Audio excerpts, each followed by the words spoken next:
Hello, everyone. Thank you so much for coming. It's a pleasure to see so many of you here as usual. A lot of new faces. I'm Paco. I run the debate section. Please add me as a friend. It makes it easier to keep track of you all. Tonight, we will be debating whether artists should receive payment before or after completion of their work. So I'm about to call our first speaker to the floor. They will have 5 minutes to present their case, after which they will be questioned by you guys in a question and answer session. And our first speaker for tonight is Reverb. So whenever you're ready, unmute the mic. The floor is yours. Thank you, Mr. Paco. Okay, that had a nice ring to it. It's undeniable that artists who get paid first have the ability to walk away and keep the cash. It's happened. We all know it's happened. It's a shame, and there's no sugarcoating the truth. There are many ruthless people out there, and there's a lot of backstabbing in this world. There's a lot of trust we put into exchanges every day, both the money and goods/services. When we go to a McDonald's, we purchase our 2 number 9s, our number 9 large, our number 6 with extra dip. We pay up front.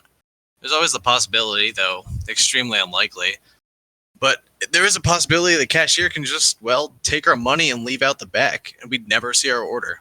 When we go to a restaurant, many times we get our food first and pay at the end. You probably know the term dine and dash, the concept of eating your meal and sneaking out of the restaurant before your check comes. It's scummy and people do it. It's not very common, but again, it happens. When you go to that McDonald's, the cashier's reputation, his job, his livelihood is on the line. If he pocketed your money, your $15, $20, and you never saw your food, he's going to be pretty easy to track down. He's been hired, so the restaurant knows his name, his address, and if he were to do that, there's a slim chance of him ever getting a job at any McDonald's or really any other fast food place again, let alone any other business. When a person dine and dashes at a restaurant, in most cases the only thing known about the person who committed the crime is what they looked like, what they were wearing, and perhaps maybe their car if they were spot leaving in it. There isn't a lot of threat riding on this person when you really think about it. The only guarantee is that they're not going to be able to eat at that restaurant again. To the topic of art, the same thing applies in many ways. Sure, we don't know the artist's real name, usually where they live, any of that information, but an artist builds up a reputation for themselves out here on the internet. On Fur Affinity, Ink Bunny, DeviantArt, and other places, these artists have their portfolio set up, lots of pieces they're proud to show off and display. If an artist gets caught scamming, they have some level of reputation, there's a chance they'll have trouble selling more pieces if word of mouth spreads. Let's say, for example, our favorite artist, Steve. He's been drawing for 13 years in this fandom, his Fur Affinity has been updated regularly, and he goes back pretty far. Steve was raised on the basis of the honor system, and he sells a commission to Reverb. Reverb gets his nice new ref sheet. This took a week, and it's going to cost him $60. Reverb, the scumbag he is, doesn't pay when he gets the pick. Reverb doesn't have a Fur Affinity and isn't on any sites, no Steam account, nothing can be done to trace him. Steve just put effort into a picture that was stolen. He can tell people, watch out for this Reverb guy. But the internet's a big place, and Reverb isn't exactly a unique name. And he could just change the name afterwards if he so desires. Let's say instead Steve charged $60 to Reverb up front, or perhaps Steve charged half up front and half when it's completed, as a safety net.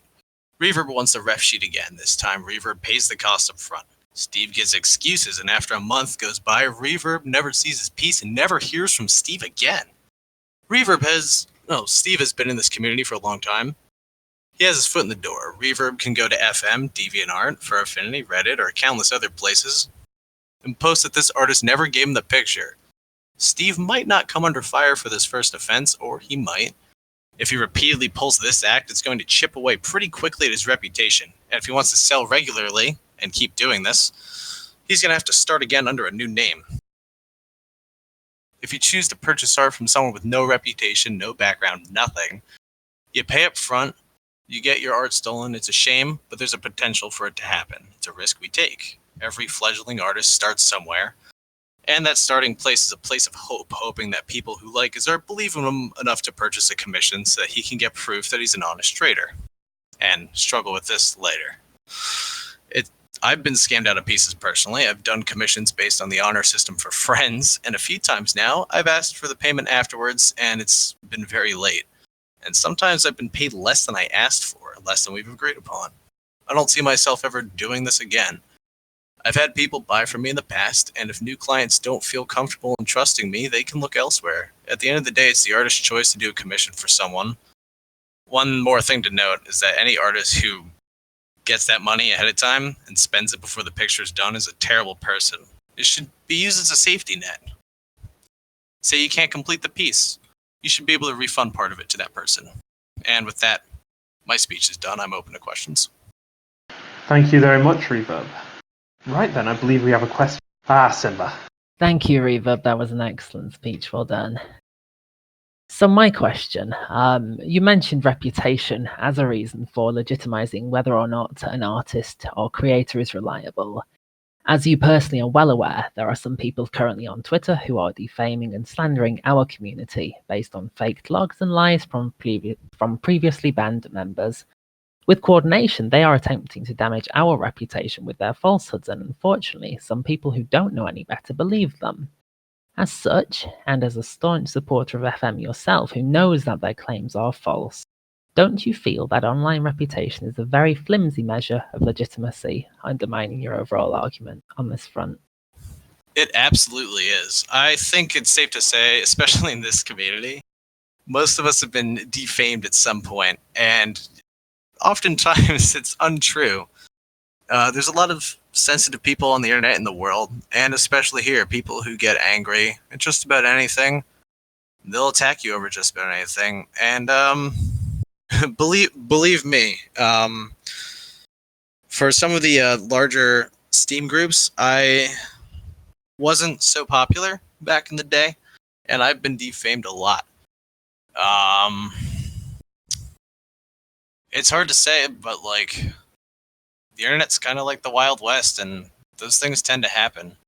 Sure, you get defamed here and there, and you keep on trucking. Sometimes you go to defend yourself, sometimes you don't. A lot of times it's up to the people who, say for instance, people who want to join FM.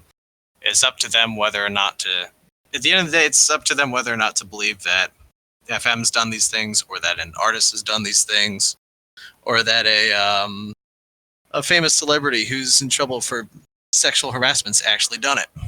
It's kind of up to the person to believe that. And, Okay, thank you very much, Reverb. Thank you very much.